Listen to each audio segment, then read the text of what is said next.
No one has a greater stake in the outcome of events that are unfolding today than your generation. It's inspiring to see you devote your time and energy to help the United States seize the historic changes sweeping the Middle East and North Africa. It's a moment of great challenge,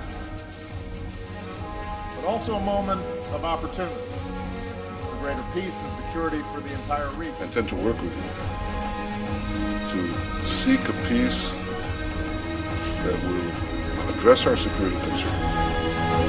Incredible new video just into our newsroom of a massive twister hitting central Oklahoma. Rick has been watching. Oh my God! Back up! Oh no!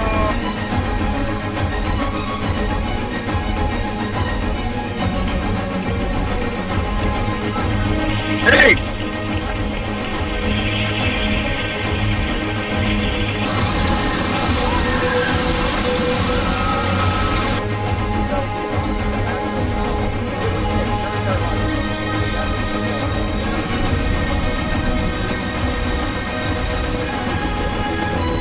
Forever changed without it. Along the state's flood zone.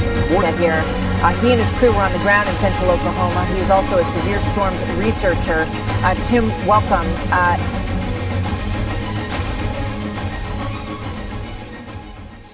Et je peux vous montrer pour continuer. On a pris 45 degrés, là, on s'éloigne. On sort de plus en plus vers le taureau. Au niveau de proche du taureau ici, on n'a pas les distances, ça fonctionne pas.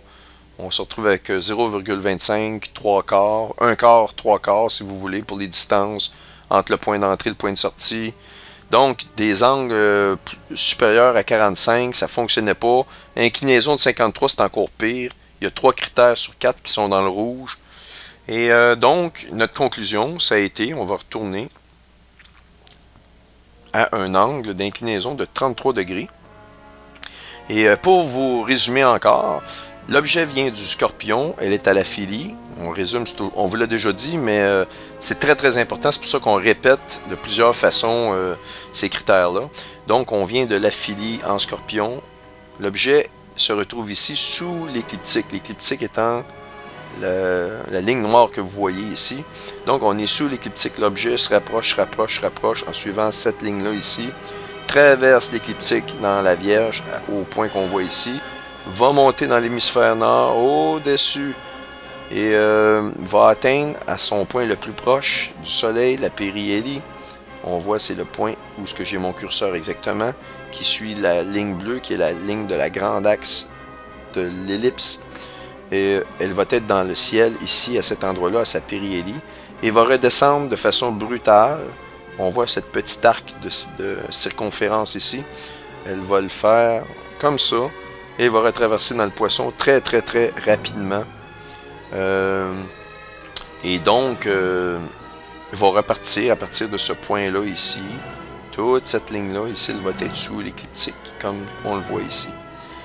Elle a un angle d'attaque à son arrivée, une montée beaucoup plus faible, et elle redescend beaucoup plus rapidement sous l'écliptique. Donc, on va perdre l'influence qu'elle va avoir dans notre système solaire, va être extrêmement brutale immédiatement après la périhélie. C'est là qu'on croit que la nova va se créer, un peu avant la périhélie, mais probablement un petit peu après, mais ça, c'est difficile de le dire.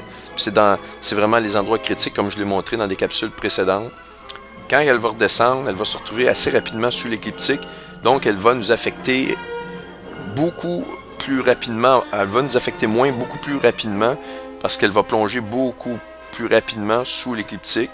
Donc, le risque d'alignement avec les autres planètes va s'estomper beaucoup plus rapidement que lorsqu'elle va s'en venir, où elle va nous créer des sérieux maux de tête.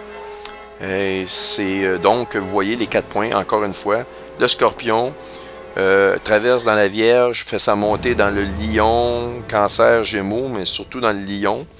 Et bon, périhélie, on le voit ici, c'est dans le Taureau.